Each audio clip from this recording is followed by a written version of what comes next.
Howdy folks and welcome back to the channel, welcome back to another episode of Hearts of Iron 4 with the Total War mode, and actually welcome back to the last episode of this alternate campaign with the Empire of Japan.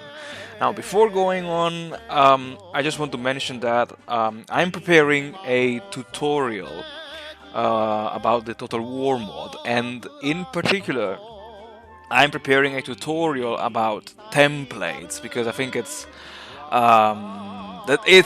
the time to finally reveal you guys which are the templates that will lead you to the final victory. Of course, assuming that you're playing as Germany, Japan, or other offensive prone nations. Now, let's also talk about what happened in the last episode and what will happen in this episode. Basically, several mistakes that I did learn from playing this campaign with Japan.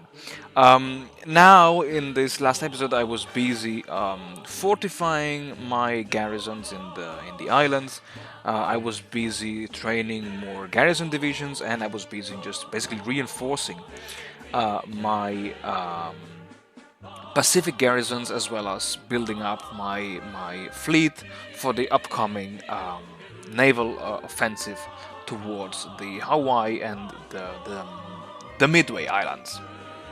Now, I realized that, let's say, this procedure, I would say, came too late because in the at least in the last two episodes, you may remember watching me losing and regaining control over several islands in the Pacific, and honestly, I really regret, let's say, doing this because I wasted a lot of time that I could have invested in doing something else. And yeah, so basically, if you are new to Total War mode and you want to play Japan, um, one thing that I would really recommend you to do, guys, is to um, make sure that your Pacific garrisons are safe.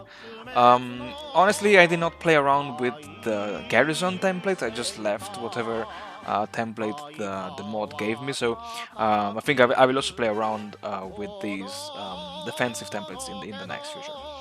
And now let's talk about what happened also in the last episode. Briefly, the invasion of India.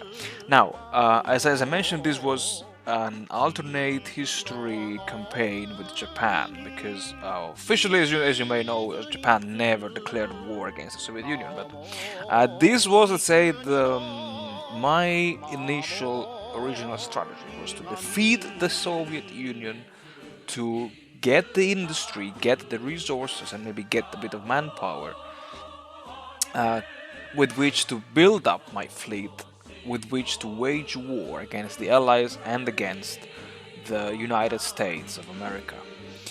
Um, of course, amongst the Allies, there is also a nation called the British Raj, or basically India, Pakistan, and I think that's it.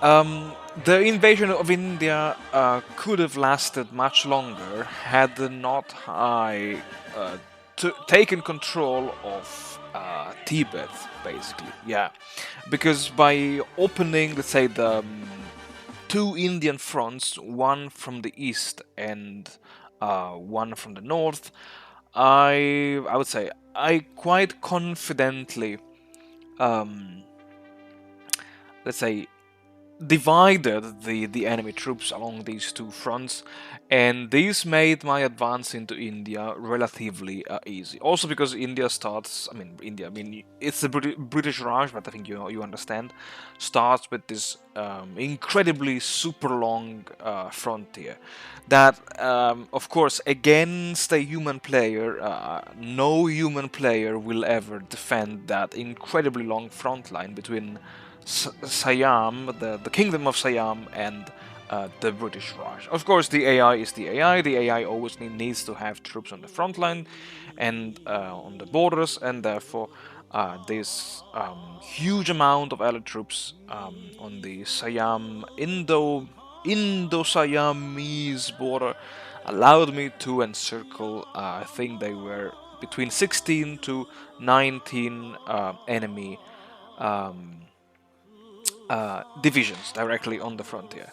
And then, as I said, by dividing the Indian army into two fronts, I could easily, slowly at the beginning, but surely, invade the British Raj. And once, let's say, the first crust of enemy troops has been broken, the invasion of England, yeah, the invasion of India turned out to be a real walkover. With India secured, I decided to then focus my attention on the Philippines again because because of my stupidity, I must say. Once I did conquer the Philippines, the Allies managed to retake them, at least most of them. So I had to relaunch a second naval invasion against the Philippines. At the meantime, while I was struggling to gain naval superiority in the, I would say, central and western and southern Pacific Ocean. Um, until, let's say, last episode, when I finally realized that maybe if I concentrate my all of my existing fleets um, into one sea tile, I could maybe try to gain a local naval superiority that would have allowed me to launch amphibious invasions. Also, one important lesson that I did learn from this trick is that I had to carefully prepare my naval invasions, because when I had to reconquer some of my islands, I really had to make sure that the staging port of the invasion was within the same sea zone of my target um, island. And that's because, despite having a very large fleet, I just could not, let's say, I did not have the luxury, at least at the beginning, uh, to divide my fleets, my task forces, into several different sea zones, at least at the beginning. Japan, I must say, invested quite heavily between 1944, I would say late 1943, when I don't think I've shown this, but already in 1943 I began what I called the dockyard build-up. The dockyard build-up to just massively increase dockyard construction along the entire um, southern and western China, as well as some islands in Japan, with which to increase, of course, my naval output.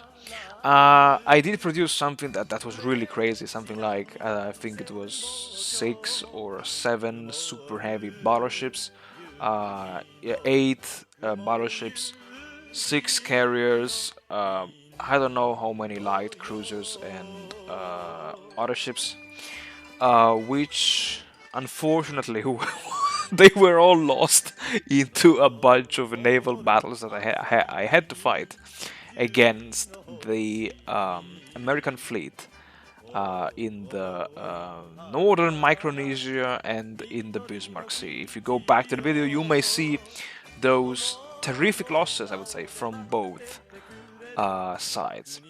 Now, I think that what really made, exactly, even here you saw a quite devastating naval battle. Now, what I think was the big advantage of me is that I think I had a relatively strong naval industry which could have backed up my naval losses, and maybe I did not check this. My naval industry could have been equal, or at least even bigger and more powerful than the American one. So I'm just speculating. I don't want to say that it was the case, but I'm just thinking because I noticed that all of a sudden, especially in May, after May, April and May 1948, 1948. Just keep in mind the timeline. Um, I could afford to spread my task forces into at least two adjacent sea zones to gain local naval superiority and then, of course, launch a series of naval invasions. What else? I mean, yeah, to give Japan what it deserved. After the fall of India, after the big clashes in the Pacific Sea, after having lost and regained several islands from the Australians, the British, the Americans, and the New Zealanders, I decided that it was time to it was time to prepare the invasion of New Guinea, of Sumatra, of the Dutch East Indies, and eventually even of Australia. And what else could I say? I think that the procedure became pretty much the same. So first of all, I was fighting to gain naval superiority over one or two sea zones, because again, despite the tremendous losses suffered by the US Navy, still the Allied fleet was large enough to contest control over specific sea zones. Despite this, I could, let's say, find those moments in which the Allies they did not have naval superiority, with which I could have transported my troops into, in this case, New Guinea. I'm pretty sure it came already, the invasion of the Dutch East Indies. I missed it, I'm sorry. I hope you enjoyed watching it. And yeah, at the same time, to destabilize the Allied front, I decided to land in Australia as well. And I'm cutting very shortly. I moved my motorized troops into Australia because the goal was to reach the capital as quickly as possible. Meanwhile, the foot-borne infantry would have reinforced the beachhead into New Guinea, and at the same time, yeah, exactly, I was always trying to fight for whatever was left of the Allied fleets and deter the Allies from launching any major naval invasion against my islands. And to seal off the destiny of Australia, I decided to pour in all of my motorized troops to reach Canberra and Sydney as fast as possible. And at the same time, I also decided to launch an amphibious invasion in the vicinity of Perth, I think it's called, that place. It's on the, let's say, western coast of Australia. And I think, guys, that's all for this episode. I leave you to the video. I hope you guys will enjoy it. And so, yeah, get ready for this template tutorial for the Total War mod, which I hope will become useful for you guys. Let's say, I have to warn you, be prepared for that, because it could really break your single-player games. Until the next episode, guys, as always, thank you very much for watching, thank you very much for supporting the channel. Stay tuned for more, be safe, and take care.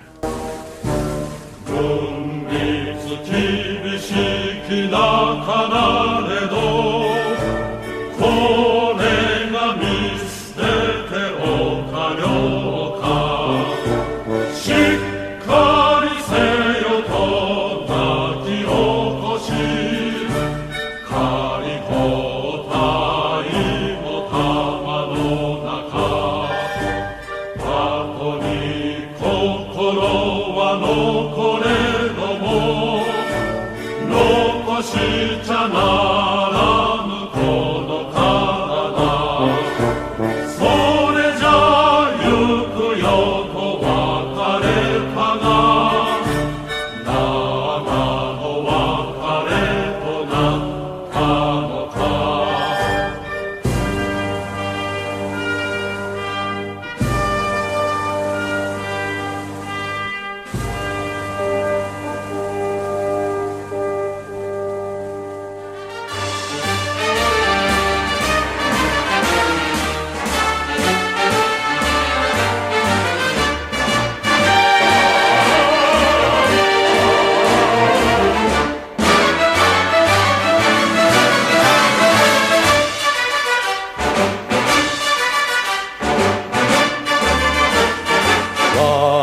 赤い血潮のよかれんの七つボタンは桜に光り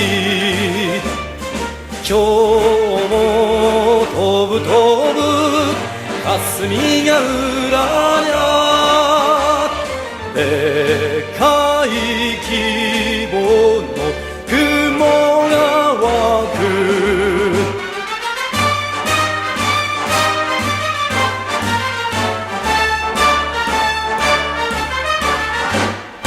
燃える元気なよかれんの腕は黒金心はひだまさあと巣立てば荒海越えて行くぞ敵陣殴り込み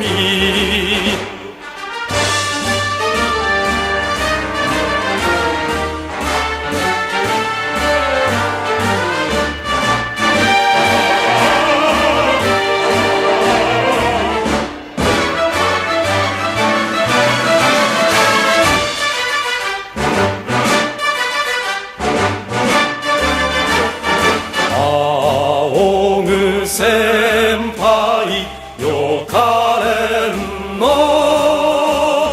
手柄聞くたび血潮がうずくうんとねれねれ攻撃精神大和魂にゃ敵はない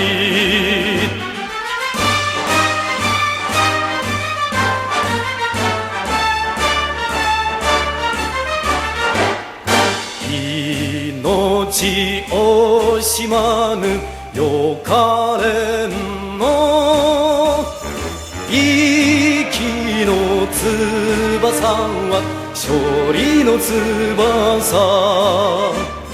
美のとちんした敵艦を母へ写真で送りたい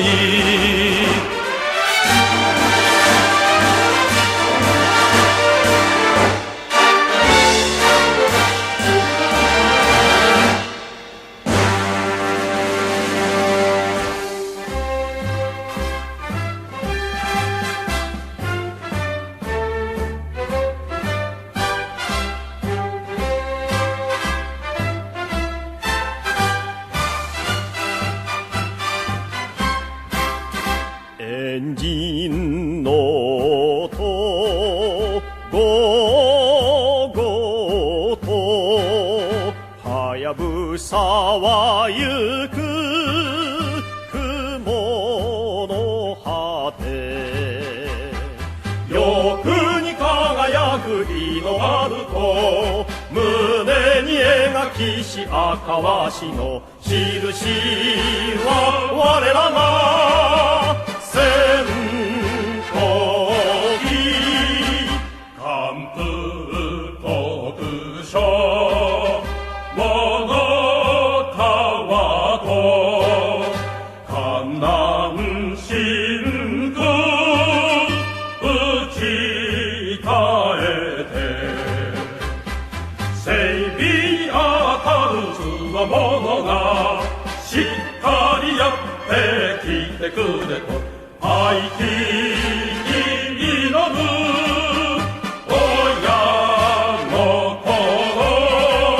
過ぎしく他の空中戦銃弾うなるその中で必ず勝つの信念と死なば共にと団結の心で握る操縦